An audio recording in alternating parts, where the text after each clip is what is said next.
Assalomu alaykum. Bugun sizlar bilan yumshoqqina juda ham mazali sinabon bulochkalarini tayyorlaymiz.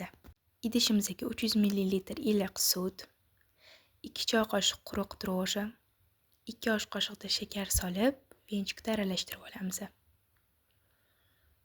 Idishimizning ustini yopib 15 minutga olib qo'yamiz. Tayyor bo'lgan appaliga yarim choy qoshiq tuz, 2 osh qoshiq shakar, 80 g eritilgan margarin yoki sariyog' solib, 2 ta tuxum chaqib olamiz. Uni ham yaxshilab venchikda aralashtirib olamiz. Uni ketidan un solib, yumshoqqina qo'lga yopishmaydigan xamir qoramiz. Xamirimiz xuddi shunaqa yumshoq bo'lib qo'lga yopishmasa, demak u tayyor. Xamirimizni 1 soatga oshirishga olib qo'yamiz. Nachinkasiga koritsa va shakar aralashtirib olamiz. Oshib chiqqan xamirni stol ustiga qo'yib, teng ikkiga bo'lib olamiz. Xamirni yarmini chetga olib qo'yamiz.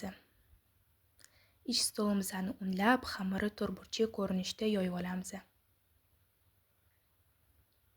Xona haroratidagi erib turgan sariyog' surib olamiz.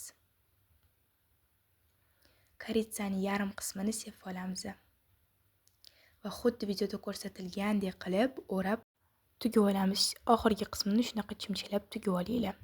Qolgan yarim xamirni ham xuddi shunaqa qilib tayyorlab olasizlar va 180 gradusga 25 minutga duxovkaga yuborasizlar. Shu bilan juda ham mazali yumshoqqina sinabon bulochkalar tayyor bo'ldi.